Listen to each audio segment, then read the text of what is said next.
ఈ 2.5 ఏళ్లలో మీరేం చేశారు చిడతల రజనీ గారు? జగనన్న గొప్పతనం వాడవాడలా ప్రచారం చేశాను. ఈ సైబరాబాద్ మొక్కకి అంతకన్నా కావాల్సిందే ఉంది. వామ్మో, ఇప్పుడు ఆ కులాయి తిప్పొద్దు. అయినా మంత్రిగా ఏం చేశానని అడిగితే ఈ చిడతల గోల మాకెందుకండి బాబు? నేను కొంచెం ఎమోషనల్ అండి, ఏ ఫీలింగ్ ని ఆపుకోలేను. అవునా? మరి గుంటూరు కలుషిత నీరు తాగి జనం చనిపోతుంటే ఆ మ్యాటర్ మీద ఎమోషన్ ఎందుకు అవ్వలేదు? పాస్.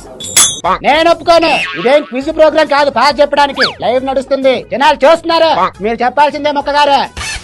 అదిగోండి, మీరు అందించే నీరు తాగి ఒక పక్క ప్రజలు చనిపోతుంటే అంత అసహనం ఎందుకు చిడతల రజనీ గారు?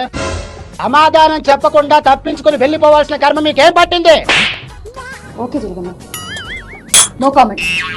వైద్య ఆరోగ్య శాఖ మంత్రి మేకప్ వస్త్రాలంకరణ మీద పెట్టిన శ్రద్ధ జనాల ఆరోగ్యం మీద పెట్టి ఉంటే చిడతల రజనీ సీటు చిలకరేవులపేట నుంచి ఎగిరి వెళ్లి గుంటూరులో పడేది కాదని ఇక్కడ స్థానికులు అంటున్నారు.